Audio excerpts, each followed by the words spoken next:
Pelo contrário, eu acredito que seja pertinente, né, principalmente no operacional, no dia a dia da empresa, dos custos fixos sendo os custos que você consegue ou que a sua empresa consegue suportar frente à margem de contribuição. Realmente falei demais, né? E eu acho que se distancia um pouco do que é esperado. Mas observe que o questionamento relacionado a essa definição de custos fixos, né, é um questionamento bastante simples, né, e que tem uma aplicação também bastante simples. Que é, você sabe quantos produtos ou serviços sua empresa deve comercializar, né, vender, para cobrir todos os custos fixos? Por exemplo, em um determinado período? Todos aqui presentes sabem?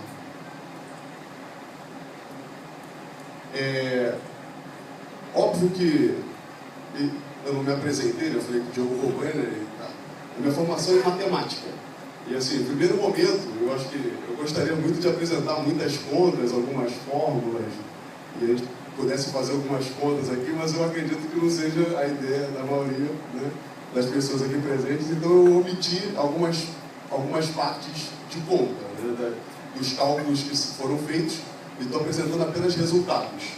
Mas as contas estão ali, né? Se você der uma olhadinha, tem sempre uma manchinha, e a manchinha é a conta. Então estou apresentando a conta. Alguns fatos relevantes para que eu possa dar continuidade, e assim são definições também bastante interessantes, que a gente pode trocar uma ideia agora. Primeira coisa é um exemplo que eu estava comentando por fim. Eu acabei de dar uma aula agora de 7 às 9h30 numa universidade do Rio de Janeiro, e apresentei esse exemplo, e uma aluna se viu no exemplo, porque o pai dela é dono exatamente da empresa que eu estava falando. E aí eu fiquei numa saia justa absurda, né, porque eu estava comparando o impacto desse custo fixo na empresa de uma pessoa que não contratou uma consultoria, quer dizer, uma situação bastante constrangedora. A gente tenta, né, disfarçar um pouco. Eu espero que não tenha ninguém da secretaria aqui também. E uma observação localizado numa área nobre, e isso já, esse ponto está aí por conta, obviamente, reconhecimento de todos aqui do aluguel, do valor do aluguel, que isso é um percentual absurdo frente àqueles 20 mil reais ali, aproximados, né? E você tem 6 colaboradores, na verdade 6 funcionários dessa empresa, para que ela funcione de terça-feira até domingo, todas as semanas. Então você tem um custo fixo de 20 mil reais, aproximados, são valores aproximados. E o preço do produto, o principal produto, na verdade, é uma creperia. O produto que eu elegi para que essa conta fosse feita foi um crepe simples com mussarela, não é isso? Um crepe bem simples. E que é o produto elegido por conta da demanda. Esse é o produto que é mais vendido por essa creperia. E o custo variável de R$ 2,75. E a questão que surge, eu não sei se todos aqui sabem diferenciar o que seria um custo fixo de um custo variável. Acredito que um exemplo bem simplificado no caso da creperia, por exemplo, eu posso colocar o aluguel como custo fixo, esses colaboradores, né, parcialmente, mas a gente vai alocá-los todos nesse custo fixo, uma parcela da luz, uma parcela da água, né? E eu vou colocar para modelo simplificado, para que a gente possa ter um parâmetro bacana, inclusive para que você possa usar esse parâmetro na sua empresa ainda hoje. O custo variável para essa empresa vai ser apenas o leite que é usado essa massa, né, a matéria-prima que foi utilizada para elaborar esse crepe, né? Então o queijo e a massa, basicamente, né? É claro que eu poderia esmiuçar esse modelo, né, e chegar em valores ainda mais alinhados com a realidade da empresa, mas isso não é o momento que a gente vai fazer. Eu quero apenas um parâmetro. Reparem, eu quero apenas um parâmetro. E aí esse parâmetro, né, para encontrar, né, quantos crepes essa empresa deve vender para alcançar zerar esses custos, ou para suportar esses custos. Eu não falei em momento nenhum em lucro aqui. Eu não falei em momento nenhum em impostos. Eu estou falando só dos custos. Eu estou procurando o que a gente chama de ponto de equilíbrio operacional. É uma referência. Não é o que vai limitar as ações da sua empresa. É apenas uma referência que eu estou apresentando. Essa referência é muito simples de ser calculada e deve ser calculada.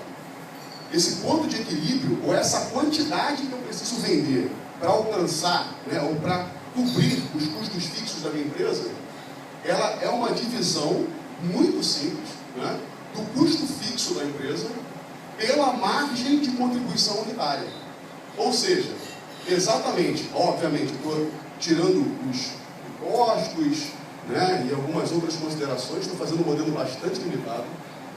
O ponto de equilíbrio operacional, ou essa quantidade que eu preciso vender, comercializar para suportar esse custo fixo, é dado pelo custo fixo dividido pelo preço de venda de cada um dos produtos, menos o custo variável. Então, a dona da creperia, ou os proprietários dessa creperia, né, conseguiram mensurar qual é o valor do custo variável, né? Provavelmente tem um contador que pode também oferecer a elas, né? Isso também é uma situação bastante simples de observar qual é o custo fixo, e ela chegou, né, a partir daqueles dados, a essa conta.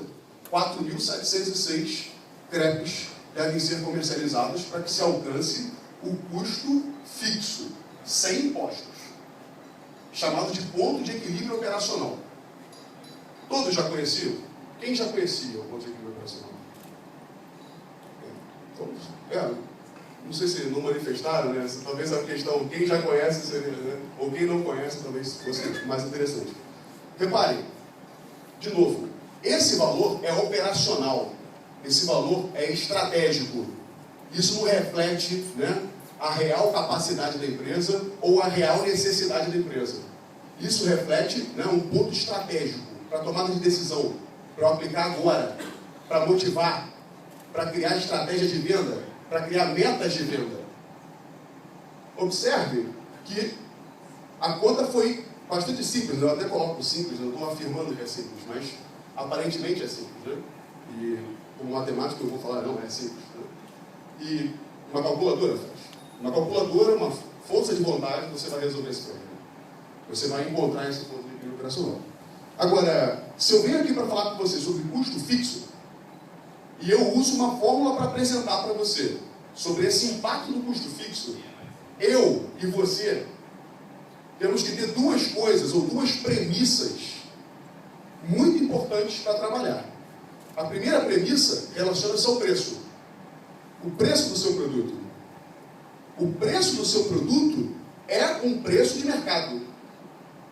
Foi um preço, né, que você conseguiu elaborar, ou que você conseguiu alcançar, baseado no mercado. Ou baseado no mercado. A questão que eu gostaria que você fizesse agora é que, frente ao nosso mercado, de novo, segmentando Niterói, frente aos valores que são cobrados, que são praticados hoje, será que o seu preço é o melhor preço que você poderia estar cobrando? Tem gravando ali, né? Mas eu sou consumidor, né? Eu fico um pouco preocupado se eu falo isso para lojistas e no lugar onde eu vou consumir. Mas, é o melhor preço?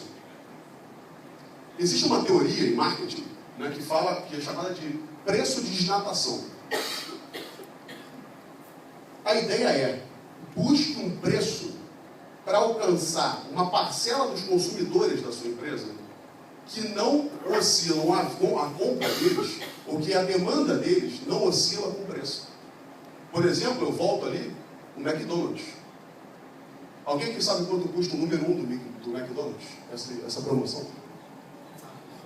Alguém sabe? Custa R$18,50. Quanto? R$18,50. Né? É um pão, né? Uma meia batata, né? E um refrigerante ali com um gelo. E uma marca. E o diferencial. E vale R$20. Vale em torno de R$20. A ideia é, ou melhor, a premissa é que para avaliar o custo fixo da minha empresa, o meu preço é o melhor preço. O melhor preço é o melhor preço para mim. O melhor preço. Baseado no preço de desnatação. Ou seja, eu vou buscar um preço que eu consiga ainda comercializar meus produtos, obviamente, né? E que eu consiga alcançar, né? Ou que eu consiga garantir que o impacto dos custos fixos seja exatamente o que eu estou propondo, o que eu vou propor em breve. Uma outra situação, que eu, antes de comentar um pouco mais sobre o preço, eu fiz a conta, eu até coloquei ali a conta. Um aumento de 20% no preço reduz a quantidade de unidades necessárias para alcançar o custo fixo em 24,8%. Ou seja, um aumento de 20% no preço vai fazer com que o custo fixo impacte menos a sua empresa.